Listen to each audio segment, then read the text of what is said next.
So what can you tell me about investments? What can I tell you? I was hoping it would be the other way around. I mean, I just don't like talking about money that much. It's kind of boring. Money was something that you weren't supposed to talk about. It was like déclassé. I think everyone worries about money. What I do is I fret, but not enough to actually motivate me to action. I don't want to get too drawn into the world of money in general, but not in a naive way where I'm like some rich person who can just be like, I don't want to deal with that. I love hiding money around the house. I try to do that.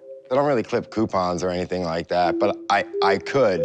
If it's like a good coupon, I will clip it. I knew that my dad had money in the stock market. That's sort of how I started to learn about finance. But when you watch your economy crash as you enter the workforce for the first time, there was no money to save.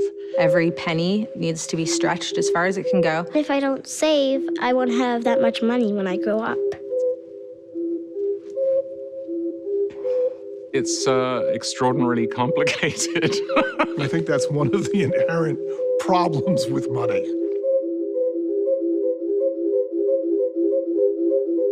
If people were talking more openly about money, it would be better. Right?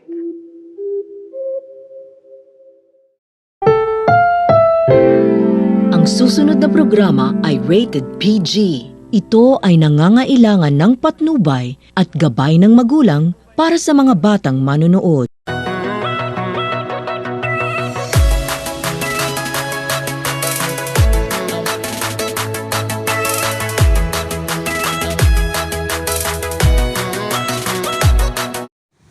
Hi guys! For today's video, I'm going to teach you and to report to you what is financial literacy. Financial literacy is the ability to understand and effectively use various financial skills, including personal financial management, budgeting, and investing. It is an awareness of how money should be spent and managed, and how it can be used in ways that would make a person more financially secure in the future. The importance of starting financial literacy while still young. Number 1, it empowers them. You have heard people saying that information is power. The same thing applies to financial matters. The more information you have about finances, the better equipped you will be. On the other hand, a lack of proper knowledge and information about money is dangerous for any young person. Number 2, financial illiteracy breeds ill-equipped adults. Statistics indicate that young people who never receive proper education on finances end up as irresponsible adults, particularly on financial matters. They don't know how to invest, they can save enough money to buy a home, and often have very poor credit scores. Number 3, lack of financial education makes it easy for you to pick up bad financial habits. Often young people involved in poor money habits such as gambling had no or poor backgrounds in financial literacy. They can be easily influenced by others to engage in other poor financial habits. A person with a proper financial background won't be easily lured to participate in activities such as gambling and Ponzi schemes. The importance of financial literacy for our youth cannot be overemphasized.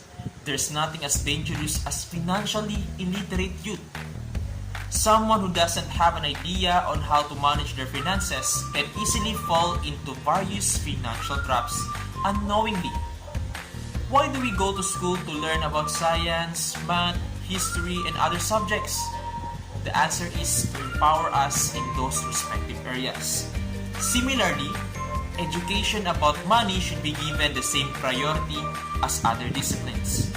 Young people need to be empowered about money and how it works.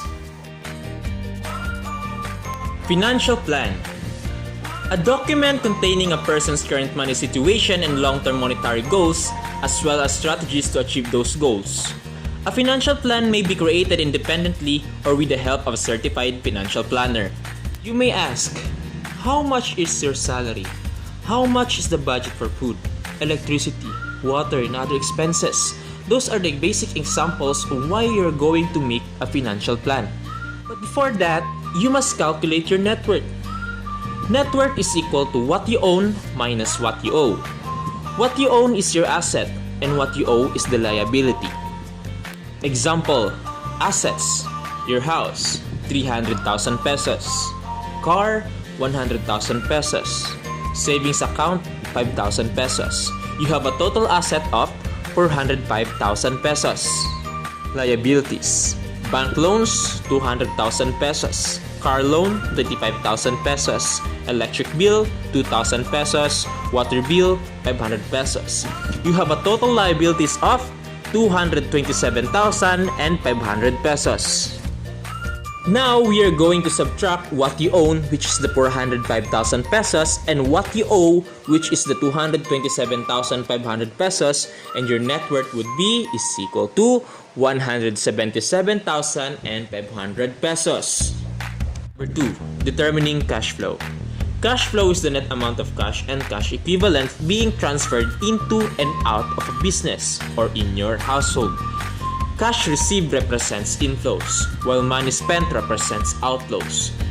How you earn the money is what is considered as the cash inflow, and the example of it is your income or your salary or your investment, while how you spent the money is the cash outflow, and the example of it is your expenses. Number 3, considering your priorities. The core of a financial plan is a person's clearly defined goals. They may include funding a college education for the children, buying a larger home, starting a business, retiring on time, or leaving a legacy. No one can tell you how to prioritize these goals. However, a professional financial planner may be able to help you choose a detailed saving plan and specific investment that will help you tick them off one by one. 5 financial improvement strategies. Number 1. Identify your starting point. As a starting point, it is important to calculate your net worth, the difference between what you own and what you owe. To calculate your net worth, start by making a list of your assets, what you own, and your liabilities, what you owe. Then subtract the liabilities from the assets to arrive at your net worth figure. Your net worth represents where you are financially at that moment, and it is normal for the figure to fluctuate over time. Calculating your net worth one time can be helpful, but the real value comes from making this calculation on a regular basis, or at least yearly. Tracking your net worth over time allows you to evaluate your progress, highlight your successes, and identify areas requiring improvement. Number 2. Set your priorities. Budget your money and spend it only to things that are needed for survival, such as food, shelter, houses, healthcare, transportation, and a reasonable amount of clothing.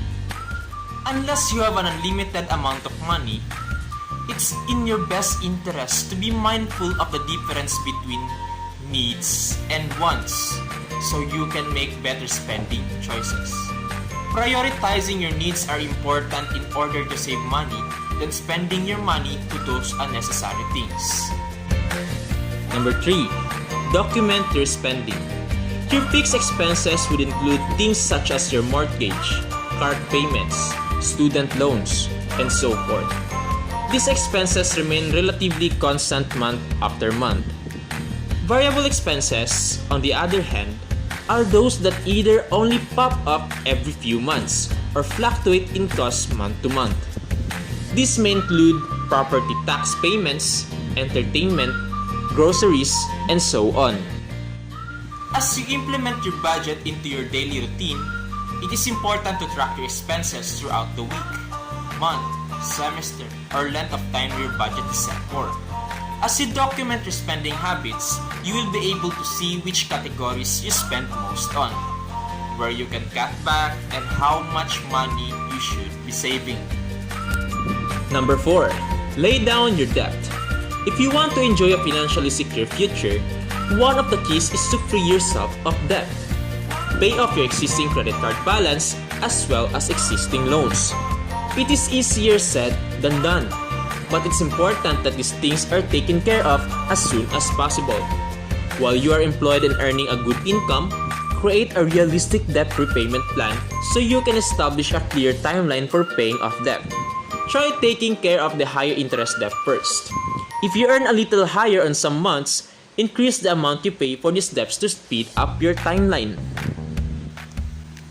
Debt is a major obstacle to reaching financial goals, from everything to buying a home to retiring. Spending less and saving more are worthy goals. Paying down debt, however, is the key to success. Number 5. Secure your financial future. This is one of the best ways to ensure your protection. You must have savings account so that in case something unfortunate happens, then you can make use of that fund. No matter what, you must have emergency funds to cover your expenses. This way, you will have enough money in the need of the hour. Financial goal planning and setting. A. Time horizon. Time horizons are periods where investments are held until they are needed.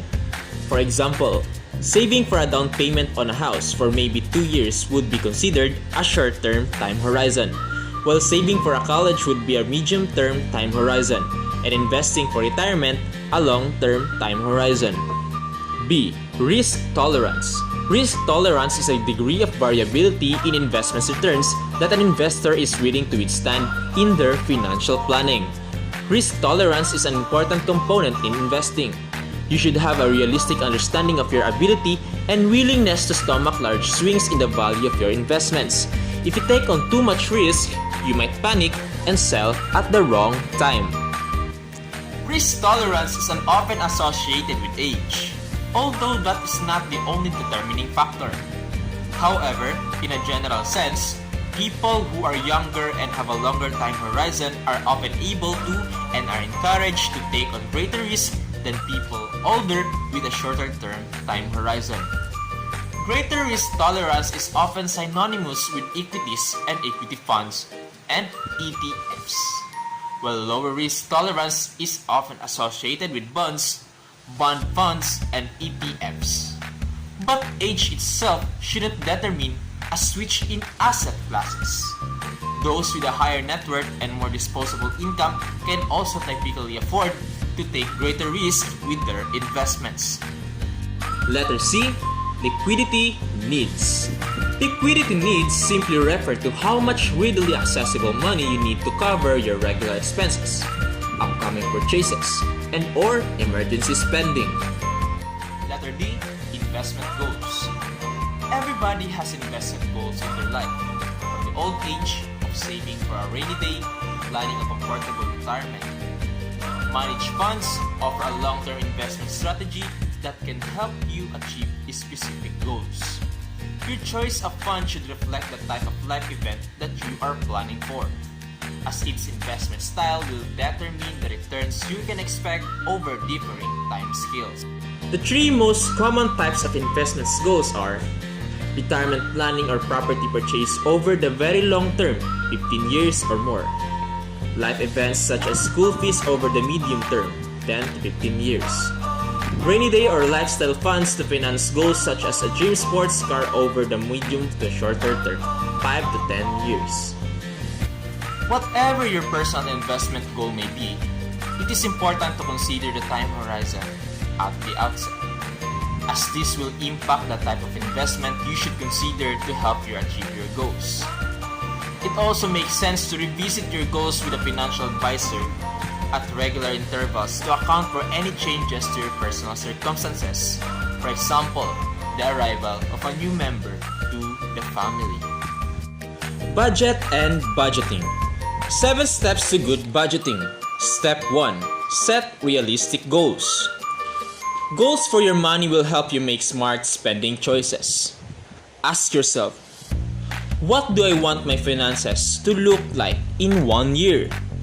Decide what's important to you and start there. Before you can begin to manage your money, you need to identify what is important to you. Then, you have a foundation to decide what you want to do with your money. Write down what is important to you and use your list to help you determine goals for your money. Step 2. Identify your income and expenses. You probably know how much you earn each month, but do you also know where it all goes? Find out by tracking what you're spending. Spend as you normally would, but for a few weeks, list down every cent you spend. It's easy and you might be amazed by what you find out. Once you've established some goals for your money, it's time to look at where it comes from and where it goes right now. When we manage our money, it's easy to get into habits. Some money management habits are positive and allow us to reap rewards later on. Others are negative and can lead us into trouble. Start by making a list of all your household income sources and the amounts. Include everything: wages or after taxes, commissions, self-employment income, child tax benefits, pensions, child maintenance, spousal support, and other regular income. Now it's time to record your spending. This can be difficult because, for most people, they are clear about where their money comes from, but not as certain about where it goes. Spending includes everything you spend your money on. All of what you may typically think of as expenses.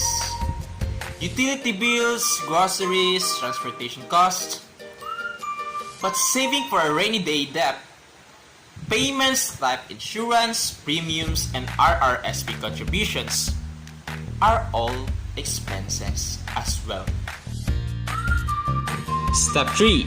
Separate needs and wants. Ask yourself, do I want this or do I need it? Will spending this money get me closer to my financial goals or further away? Can I live without it? Set clear priorities for yourself and the decision becomes easier to make. As people track their spending, they discovered some of their money gets used for things they really don't need. Instead, they merely want them and often buy them impulsively. Impulse spending is unplanned spending, purchasing things that you may or may not need, or spending more than on an item than you'd planned. People spend impulsively for a variety of reasons. If they're in a good mood, they spend out of pleasure and to keep the good mood. If they're in bad mood, they spend to try and make themselves feel better. Some people spend in certain places or at certain times because they feel obligated to do so. Example, on vacation, during special holiday season, when they're with certain people, or while engaging in specific events. Step 4. Design your budget. Make sure that you are not spending more than you make. Balance your budget to accommodate everything that you need to pay for. Many people don't like the word budget because they think it means limitations, deprivation, and no money to spend on the fun stuff. Relax. Your budget is your spending plan. It will allow you to live within your means, avoid the stress of money troubles, and give you the freedom to make choices with what you have. Most importantly, a budget will allow you to map your way to reaching your goals. Remember the goals you created in Step 1? Step 5. Put your plan into action. Match your spending to when you receive your income. Decide ahead of time what you'll use each paycheck for. Ask yourself, have I allocated money for my necessities such as housing, food, utilities, transportation, etc.? Have I put money aside for my debt payments, unexpected expenses, savings, and the fun stuff? This will protect you from going into debt further because you want to rely on credit to pay for your living expenses. You've set goals, identified your income and expenses, determined how much to save for seasonal expenses, and made choices around needs and wants. Take another look at your budget worksheet and fill in any revised monthly amounts that may still be missing. Now it's time to put your plan into action. Use a paycheck plan to match your spending patterns to your income schedule. If you are paid every 2 weeks, then align your spending to a 2-week schedule. If monthly, then a monthly schedule. Step 6. Seasonal expenses. You know that things will just come up. School expenses, new shoes, or an annual membership. Set money aside to pay for these expenses so you can afford them without going into debt. Now that you have created a workable budget and have planned for your paychecks, the last step is to plan your saving money so that you are able to track and manage your seasonal expenses. Set up a binder with one page for each seasonal expense item listed on your budget worksheet. The first page is what is actually in your saving account. List the date and how much you deposit or withdraw each time. The subsequent pages are for the items you will need money for when the time comes. Example, car repairs, vacations, gifts, clothing, and etc. Step 7. Look ahead. Getting on track with a budget can take a month or two. You've lived all this time without a spending plan, so give yourself time to adjust. Don't be afraid to ask for help if things aren't falling into place. Help is just a one phone call away. Any good plan must involve monitoring, periodic review, and occasional re-evaluation. A spending plan is no different. Circumstances may change, mistakes can be made, and your needs will vary at different times in your life. When you first build your spending plan, you're going to need more time to monitor it to ensure that it's based on realistic information. It will take a month to start falling into place. During the second month, you will work out some of the kinks, and the routine will start to become part of your daily thinking. It should now start to fall into place more easily. By the third month, your spending plan should be up and running. Congratulations, you have taken control of your finances. However, if it isn't working yet, ask yourself a few questions. Did I calculate my income correctly? Are my expense figures accurate? Is anyone's income and expense accounted for? Is my plan based on actual numbers or what I hope I can earn or spend? Did I give it a fair chance? Do I need professional advice? Financial literacy is important because it equips one with the knowledge and skill to manage money effectively. Without financial literacy, the actions and decisions one make or do not make with respect to savings and investment would lack a strong foundation. That ends my report. Thank you. Hey, yeah, made that money on a Monday.